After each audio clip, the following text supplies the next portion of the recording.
Hi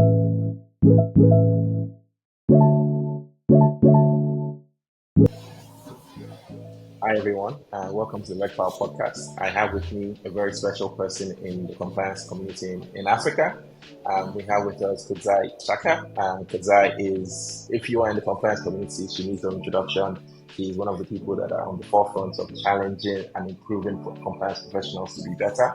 I could say a lot of things about her, but in one word, I say she's a celebrity of the compliance community.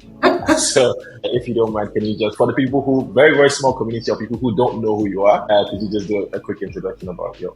Sure, and thank you so much for having me on your podcast. I'm super excited for the discussion that we're going to have today. In short, I'm a compliance risk management expert. I've been working in the field for over 15 years. I always say to people, I stopped counting after 15. I could be at 20 for all I know.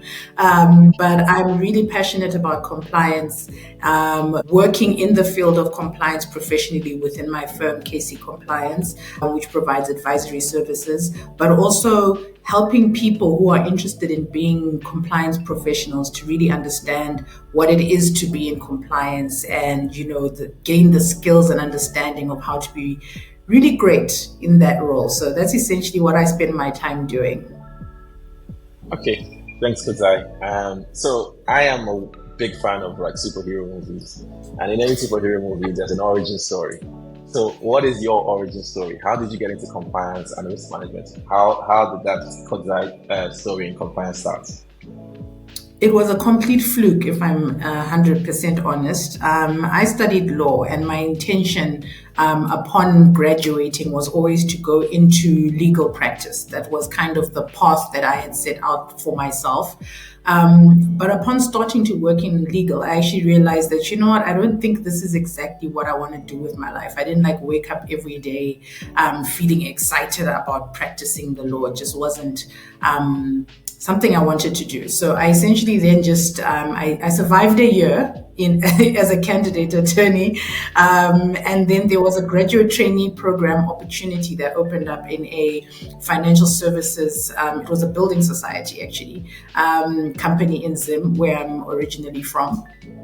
And so I decided to apply for this graduate trainee program. Again, it's kind of just stars aligning, because even when I try to think back now, I'm like, why did I choose to apply for a graduate trainee program? I didn't really even think about what I was going to be doing there, but I just knew for sure that I didn't want to be in legal practice anymore. So I thought, let me try financial services and see if I can figure out how my skills can apply in that space. And upon joining the bank or the mortgage company, in this in graduate trainee programs, you do rotations across different departments and all of that. And while I was in the rotation, I think I was in the HR department at the time, the company secretary essentially just, I guess, got wind that there was someone in the graduate program who had a legal background, a law degree. And then he approached me and my boss, who was in HR, and was like, listen, I'm the company secretary, I need some hands, and someone with legal practice, legal experience would be really handy to help me with some of the compliance stuff. And that was the very, very first time I'd heard about compliance. He literally had to explain to me that, there are laws that we have to comply with. I mean, if I'd applied my mind, I probably would have thought about it, but I'd never really, it had never occurred to me that how does a bank operate, what laws apply to it. So he just kind of explained it to me and was like, come on board to my team. And I was essentially removed from the graduate trainee program, that rotation, and just spent the rest of my time working in that space. And that's that was my first exposure to compliance. And it was kind of like, there you go. This is what we need. You did know. Figure it out. That's actually a very interesting story. So I don't want to say you ran away from the law. You decided that the law wasn't for you. I ran away. You did run away. And with all of your 1 year of experience, you go into the financial services space, and someone actually looks for you just because of that background that you ran away from, and then takes you out of the rotation for the graduate training program, and then And I don't know, 15 or maybe a few more years, more than 15 years after, we're here having this conversation about how you're influencing and shaping the future of compliance across Africa. So yeah, I mean, thank you for making that decision. And I guess that's one of those things where you kind of follow your heart, if you will. Okay, so that's my advice. If it doesn't feed you, run.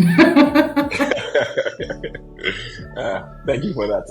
So one thing that I've been following you on LinkedIn, and just for background, one of the ways I guess the primary way where I came across the work that you do was on LinkedIn, because I follow a lot of compliance experts and professionals, and your stuff just kept popping up on my timeline, and then I got into that, got on your YouTube, and kind of just snowballed after that. So one of the things that I comes out when you communicate and you talk about compliance is this concept of value-driven compliance. What exactly does that mean? Generally, what does it mean to you, and what does it mean to the institutions that you either consult for or support? What does value-driven compliance mean? Yeah, this is my favorite thing to talk about. So value-driven compliance is it's about making sure that you're adding value as a compliance officer, right? So historically, the function, especially in some industries, some are better than others, but has kind of been like, okay, we are mandated by a regulatory requirement to have a compliance officer in place.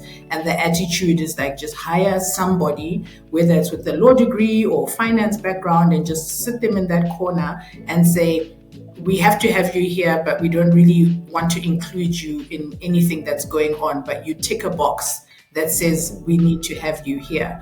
And that's something that's always bothered me, or worse than that, you've got an individual who's in the firm hired to do a specific role, let's say marketing, and they're like, okay, actually we're going to assign you the compliance responsibilities, you just make sure, as an aside, it's like their side hustle but within the organization. That's kind of how the role, yeah, that's kind of how the role has sometimes been positioned in certain organizations.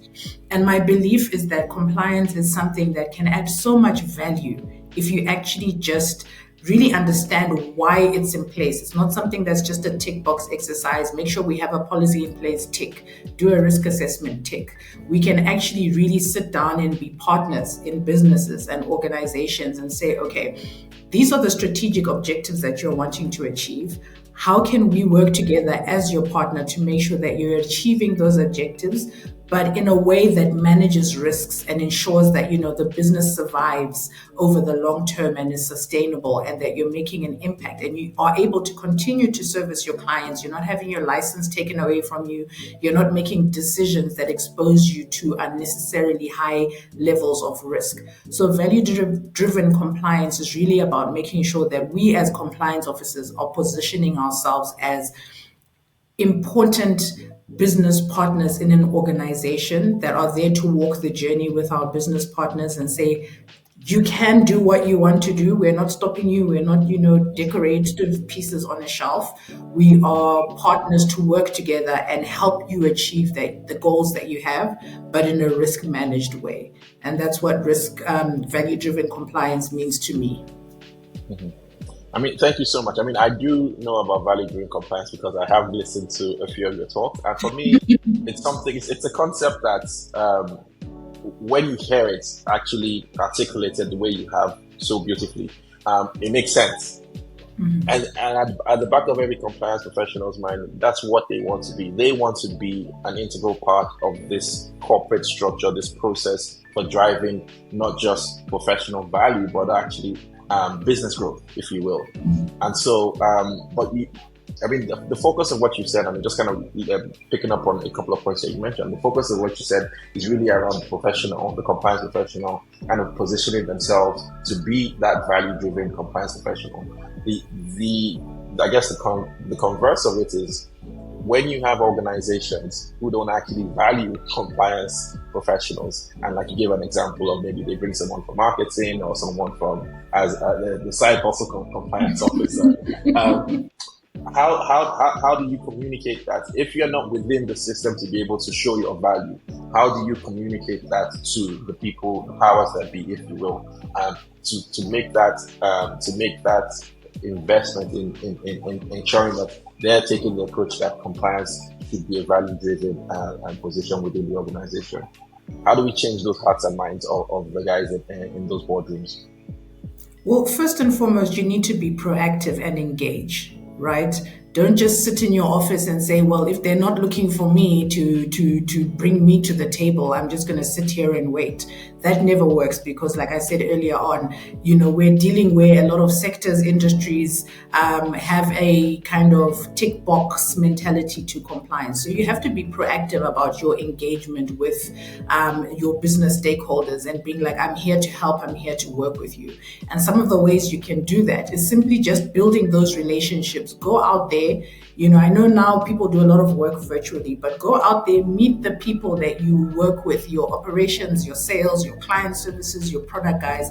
Sit down there and understand what it is that they do and where their risks lie, and figure out how can we work together, and explain to them the value that you can bring to what they're doing. And once you're done explaining, because all talk, no action doesn't help anybody, you have to then act on that and be like, okay, I said to my product guys that I'm going to make sure that when they have a new product launch, if they bring me to the table early, we're going to work through all the kinks, make sure we assess the risks, put in place solutions for where there are challenges, licensing, whatever the case may be, and make sure that they are ready to launch for day one.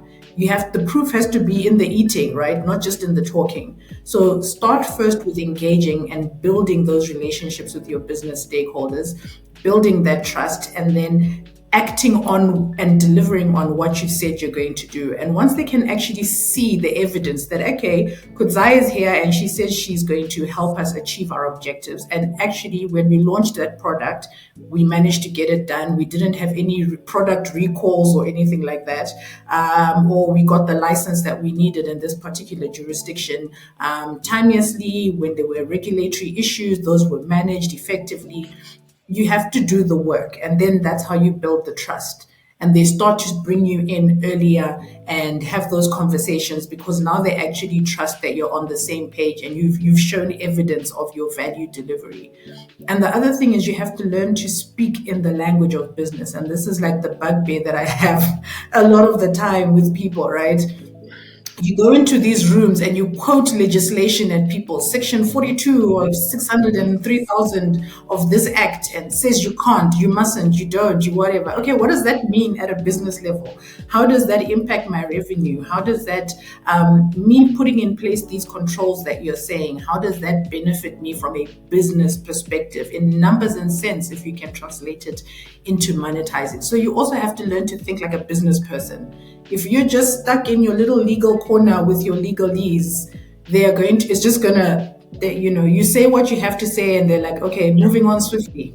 Because it's not translated into a language that they understand and appreciate, that motivates action. If you tell somebody that if you don't implement these treating customers fairly principles, and other competitors are doing it, your competitors are going to get a larger chunk of the market share. If you look at your complaints, this is how it's translating people to customer, rotation and all of that. You have to think in a way that the business thinks, and then communicate the advantages of compliance in that language. And then you're going to start getting that trust, that buy-in. People are going to start doing what you need them to do. But if you're just going to talk fines and penalties and sections, it's going to be an uphill battle. Yeah. Thanks so much. And I think for me, it links into a question that I had at the back of my mind I was going to ask you, which is around, you are the CEO of KC Compliance, and one of the things that you do is you train compliance professionals. And so, talking about learning another language, well, not learning another language, learning the business language, talking about learning, being proactive, showing up. Those are really soft. I guess you could call them soft skills that the compliance professional of this generation, if they want to be successful, have to be able to start to imbibe. I'm sure that's part of what you do when you don't just train the nuts and bolts and the regular stuff from a compliance perspective, but these other skills. In addition to those skills, are there other things that you think is lacking, well, not lacking per se, that people should start to accentuate a bit more to be proper compliance professionals in this day and age? I think the core compliance skills are something that people are not focused enough on, which is why if you look at the training that we offer at KC Compliance, I don't offer training on a specific subject matter like data privacy or AML or cybersecurity or any of those things, because you can learn that or you can understand AML on the internet or whatever, as far as I'm concerned. Mm-hmm. But that understanding that of risk management as a practice, and the methodologies that sit under that, so that once you get a core understanding, that fundamental understanding, you can literally lift and drop that into any context. Whether you're working in banking, FMCG, let me not say pharmaceuticals, that's medical, it might be a bit different over there. Mining, whatever the case is, right? Once you have those fundamental core skills, a risk identification is a risk identification, no matter what industry you're in. A risk assessment, the formulation, the formulas, the application, the analysis, it's all the same methodology regardless. So I think getting that core understanding and making sure you really understand how it works, for me, that's absolutely fundamental. And I saw the gap because, and I don't know if it's necessarily an Africa-wide issue, but it's certainly something I noticed in South Africa because I deal with a lot more people here, that people were getting certificates for getting certificates' sake, right? Yeah. But then if you dig a little bit deeper, someone's got 16 certificates, but you say to them, okay, explain to me, if I was to give you this piece of legislation and this type of organization, how you would conduct the process of a risk identification through to risk assessment. They couldn't tell me, but they have the certificates that say that they can. So for me, it's about the practice, the practical application rather than theory. And there's nothing wrong with theory. Get the theory, but you have to marry it with good practical application. And if it means you have to practice it on your own every single day, then practice it. A lot of people seem to wait and I'm going to practice on the job. I got the certificate and I'm going to wait until I'm in a job and then I'm going to use the skill. You don't have to be in a job to do a risk assessment. Yeah. You can do that on your own. So that's kind of the gap that I saw, and I wish there was more of that initiative behind upskilling and being really good. You have to want to be really good and not just have a line item, go beyond a line item on your CV of I've got this certificate, but be able to deliver on the ground. Yeah. Okay. Thank you so much for that. I'm really bad at giving analogies, but in my previous life, when I was much younger, I thought I could be a footballer. And so when you go to training, when you start training to be a footballer, the first thing that they teach you how to do is how to pass the ball. It's not a short pass. Pass the ball, pass back. Pass the ball, pass back. The foundational skills that you need to do to be able to be a good footballer. And I think that's kind of what you're talking about. You have to have those foundational skills around risk identification, risk management, before you want to do this kind of context-specific things around data protection, around anti-money laundering and the like. So I really like that. So thank you for that. Talking about that, I just extended that conversation from what you are seeing in South Africa. And one thing I do know is that you do support clients and students across Africa.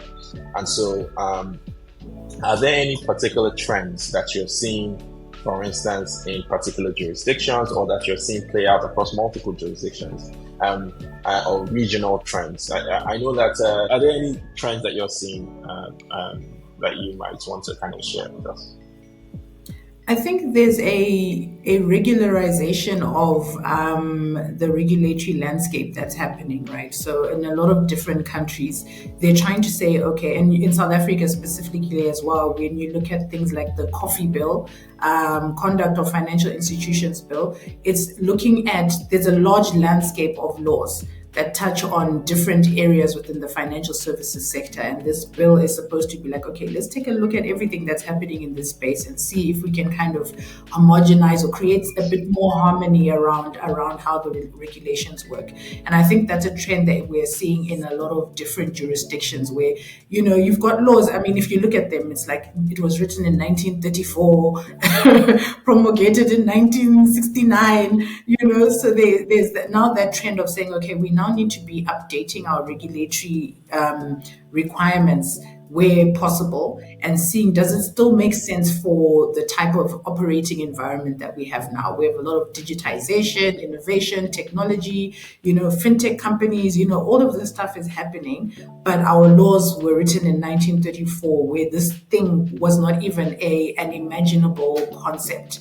So obviously, and these things take time, right? You can see that the intention is to go in that direction. But even if I look at the coffee bill that I mentioned earlier on, I think we're on year 5, and it's not yet being promulgated, right? We're discussing, we're position papers, we're all sorts of things, and that is kind of the challenge that we're facing. That the world is moving so fast, but the process of the regulatory landscape evolving in response to that is so slow.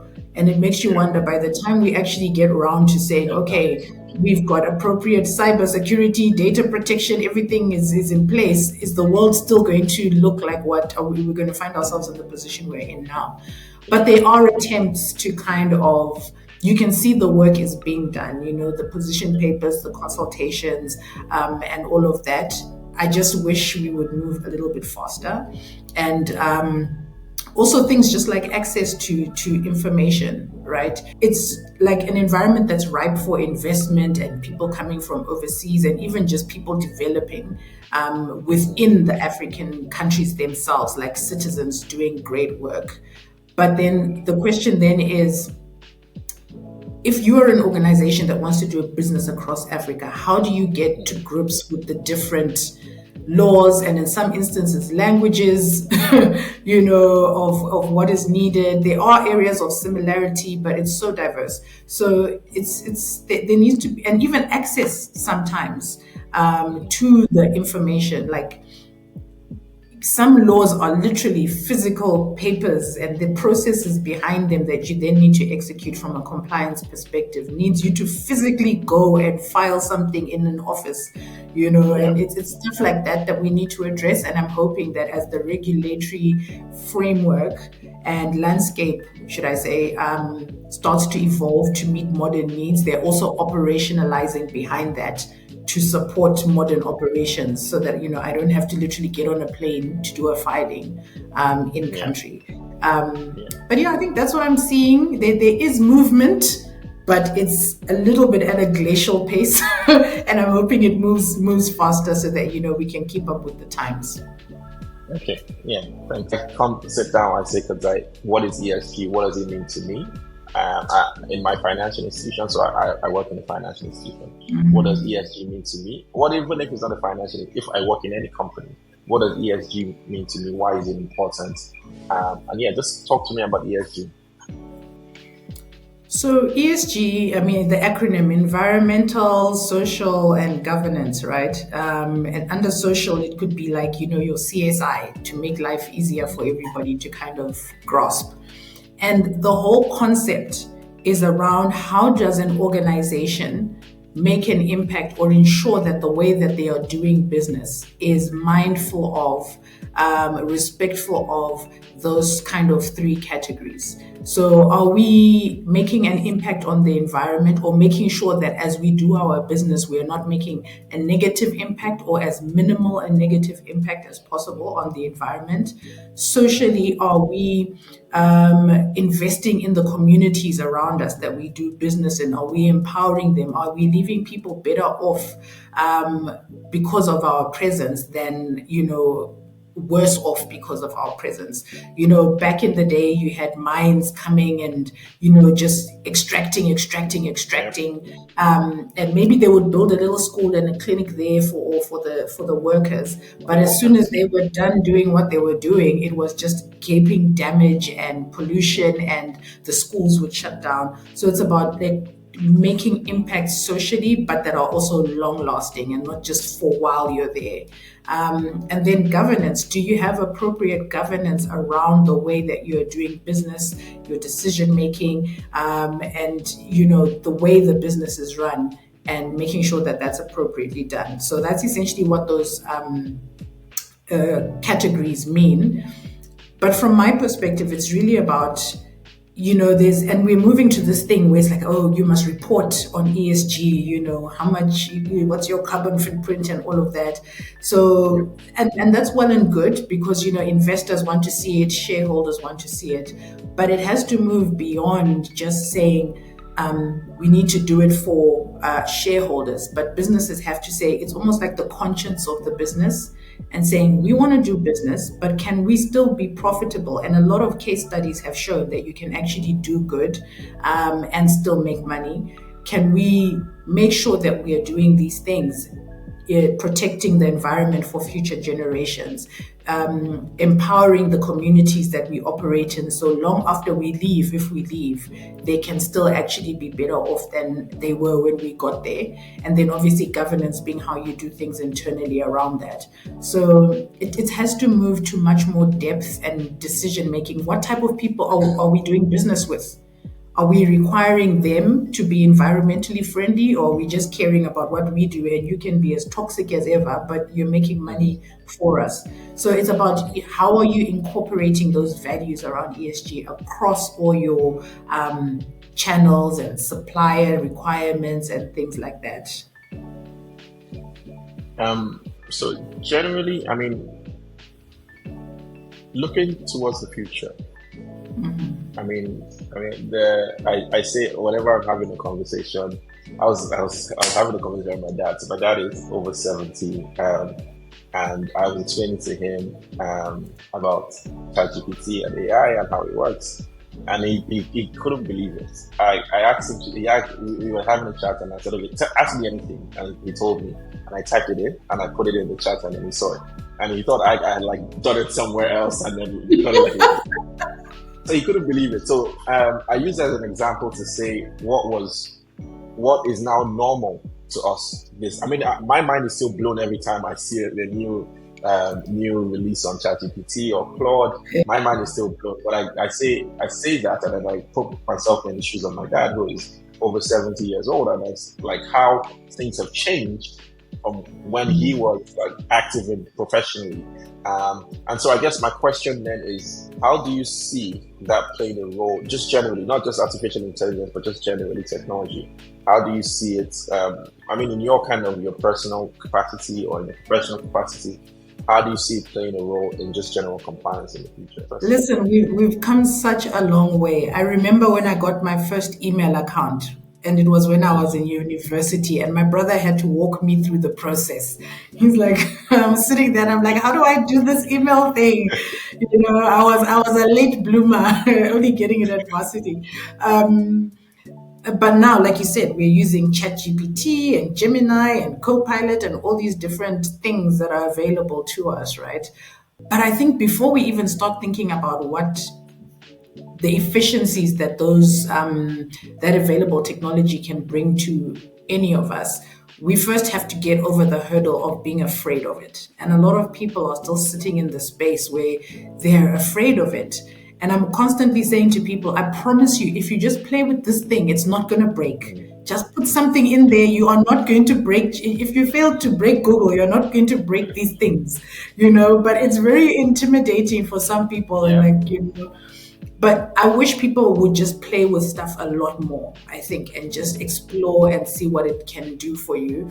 And in terms of what it can do for you, I think it's just taking that rudimentary, repetitive, painful tasks and making them so much simpler so that we can focus on the thinking, the creativity, the idea generation, strategic direction, and things like that technology. So I don't think technology is going to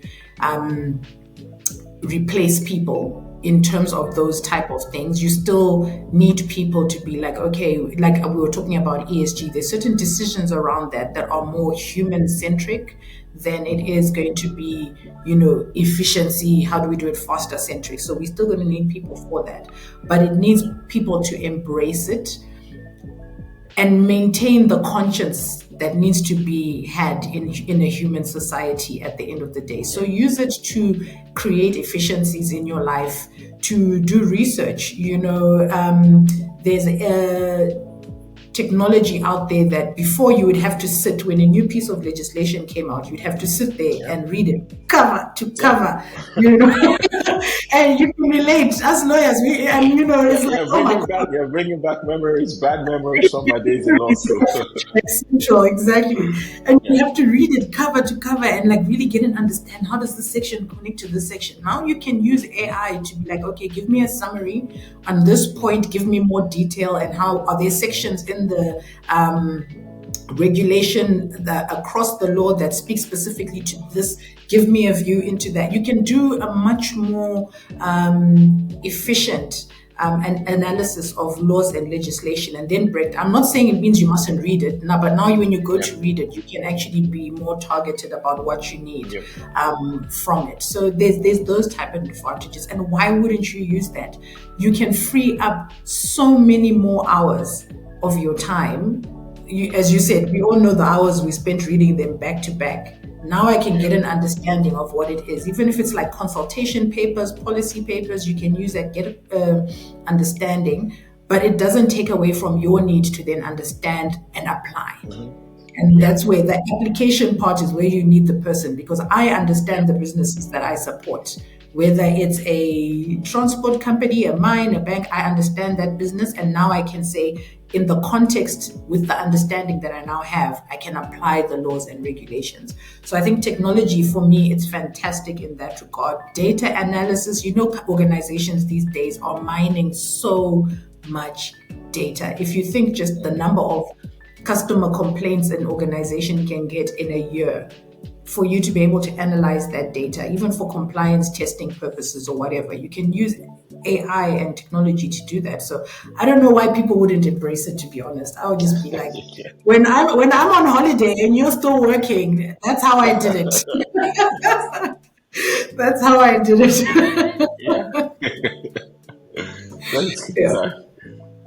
And I guess kind of staying on this futuristic, looking to the future points, for you, especially because I know how much I'm from obviously interacting with you now. I think we had a couple of conversations, but also just kind of how you put out information and communicate on your professional channels on LinkedIn. I know that you care about the young compliance professional. I know that you care about them. And I guess for you, if you had one piece of advice that you could give to someone that's just coming to the field, the person looks at you, looks up to you, I want to be like Kudzai when I grow up.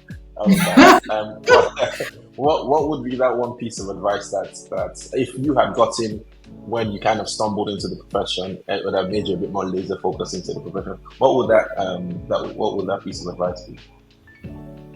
It takes time to get really good, but you have to invest in getting really good. Don't rush the process.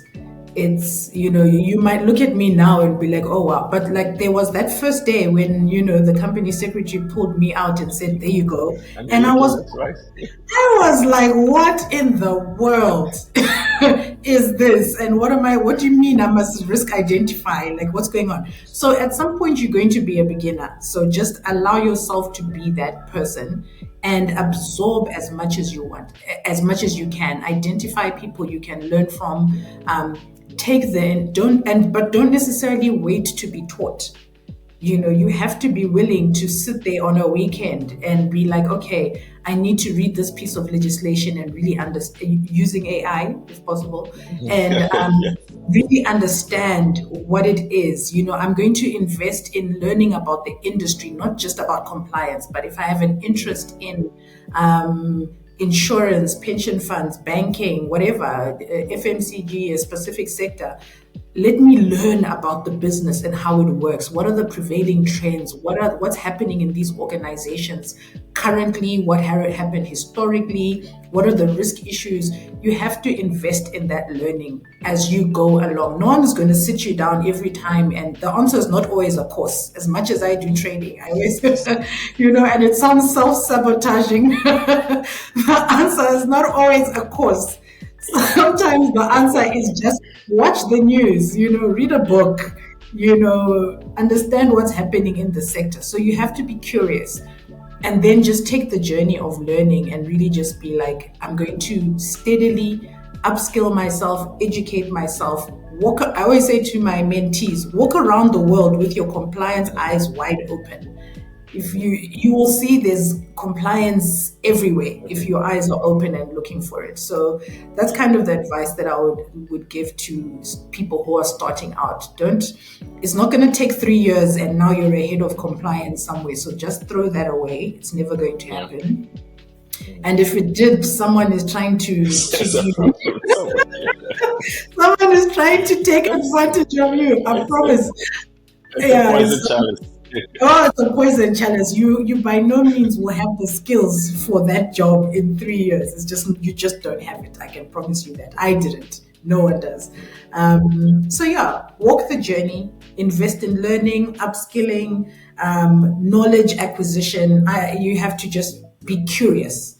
Be very, very curious about the world around you, the industry, and the rest will fall into place. I'm going to add one more piece of advice, actually, if you don't mind. It just popped into my head. You have to find your voice. You absolutely have to be able to be in these rooms and be able to express a well thought out, well researched position, because your job is to advise an organization. And if you're going to sit in those meetings, because you attend the meetings and you can't speak, then how are you going to add value? Going back to value driven, you can be as knowledgeable as the best of them, but you have to find your voice and be able to be in rooms and say, I don't necessarily agree, or I think this is going to pose a lot of risk to the business. I suggest we do it this way. But you have to be able to speak up and give that advice. So find your voice, but also invest in upskilling. Okay, thank you. I just have a few more questions before I let you go back to your very busy schedule. The first one is, and it's a bit of a weird question, but if you had a magic wand and you could change anything, in whether it's in the compliance world, whether it's just the general world, what would you change if you had a magic wand, or if you had one wish? In my own journey, and you can't wish for more wishes. You can't wish for more wishes. Darn it! I was gonna say I'll get more. Just so I'm clear, in my own journey up to now, or just generally? Just generally, yeah. Just generally. I mean, you choose. Actually, this is your question. You choose. It could be in your journey up to now, or it could just be generally. I won't put too many guardrails around the question. Okay, maybe I'll give you an answer for both. I'll start with in my own journey. I probably wouldn't change much, because if it's one thing I've learned, it's that everything, even when it felt horrible at the time, happened for a reason. I know it's such a cliche thing to say, but when I look back, we really do see that, okay, I'll give you an example. When I moved back from the UK, I wanted to be employed. That I wanted a job. That's what I wanted. And for the life of me, I could not get one. I would apply for jobs. Shocking, I know. I would apply for jobs and it just wouldn't work out. And it was probably one of the most frustrating times in my life, because I knew the value that I could add, but people couldn't see that value. But that painful period and that period of just the sheer frustration of it is what led me to start KC Compliance. It's what led me to do the YouTube channel. Like I didn't wake up and decide I'm going to be an entrepreneur. It was kind of forced upon me by all the rejection that I had to endure. So it's things like that that really let me know that actually, even at the worst of times, when you just actually can't figure out why, and if I wished that away, there would be no KC compliance. If I had gotten that job, there would be no compliance with Kudzai YouTube channel. There would be no courses. There would be no. So we wouldn't be on this podcast. You wouldn't be on this podcast, I wouldn't work with the clients that I get to work with now. So you can't wish away even the bad stuff. And trust, even now there's stuff that happens and you're just like, oh my gosh. But I have to remind myself that, you know what, there's a reason. I don't see it now. Maybe I'll see it in 5 years' time and it will make sense, but it's just life. So I wouldn't really change anything. And then in the compliance space, I know exactly what I would change. I would change this belief or this narrative or whatever people want to call it, that only lawyers can do compliance. That is the biggest bugbear that I have. And every time I've posted about it, it always causes a furor. And this is not to say, and I want to be clear on this point, because sometimes I feel like when I do post about it, people seem to say that I'm saying lawyers are not good compliance officers or a law degree is useless. And I have a law degree, so I know it's not useless, right? That's on the back of what I've been able to do, what I do. But the point of the exclusion of everything else, I think, is taking away from so much that can be brought to our profession by people with science backgrounds, finance, operations. There's so many things that could make our profession so much more richer. I believe in diversity of thought. If we're all just lawyers in a room, we're all going to think the same way to a certain extent, right? Because that's just how we've been trained from, you analyze, you do this, regulation, blah, blah, blah. But if you bring in someone in with a different perspective, maybe with a better operational background or finance background or data science background, there's a different perspective that we can all benefit from. And I think this obsession, for whatever reason, that this skill of regulatory interpretation that forms like 5% of what you do as a risk management person is treated like it's the most important part of, the whole risk management thing goes into the dustbin. Anyway, I'm getting on a soapbox. I'm going to stop myself now. But essentially, I would change that. I would change that and make us more receptive to different backgrounds, qualifications, and say, let's all come together if you have an interest in compliance and make it the best possible profession that we can make it with our diversity of thought.